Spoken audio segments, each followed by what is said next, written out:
Chapter 2. And there went a man of the house of Levi, and took to wife a daughter of Levi. And the woman conceived, and bare a son. And when she saw him that he was a goodly child, she hid him 3 months. And when she could not longer hide him, she took for him an ark of bulrushes, and daubed it with slime, and with pitch, and put the child therein. And she laid it in the flags by the river's brink. And his sister stood afar off, to wit what would be done to him. And the daughter of Pharaoh came down to wash herself at the river, and her maidens walked along by the river's side. And when she saw the ark among the flags, she sent her maid to fetch it.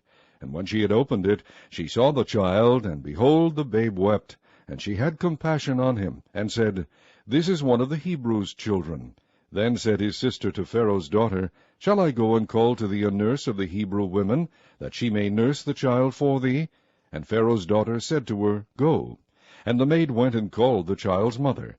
And Pharaoh's daughter said unto her, Take this child away, and nurse it for me, and I will give thee thy wages. And the woman took the child, and nursed it. And the child grew, and she brought him unto Pharaoh's daughter, and he became her son. And she called his name Moses. And she said, Because I drew him out of the water. And it came to pass in those days, when Moses was grown, that he went out unto his brethren, and looked on their burdens, and he spied an Egyptian smiting an Hebrew, one of his brethren. And he looked this way and that way, and when he saw that there was no man, he slew the Egyptian, and hid him in the sand. And when he went out the second day, behold, 2 men of the Hebrews strove together. And he said to him that did the wrong, Wherefore smitest thou thy fellow? And he said, Who made thee a prince and a judge over us? Intendest thou to kill me, as thou killest the Egyptian? And Moses feared, and said, Surely this thing is known. Now when Pharaoh heard this thing, he sought to slay Moses. But Moses fled from the face of Pharaoh, and dwelt in the land of Midian. And he sat down by a well. Now the priest of Midian had 7 daughters, and they came and drew water, and filled the troughs to water their father's flock. And the shepherds came and drove them away, but Moses stood up and helped them, and watered their flock.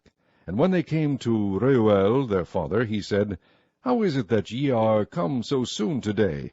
And they said, An Egyptian delivered us out of the hand of the shepherds, and also drew water enough for us, and watered the flock.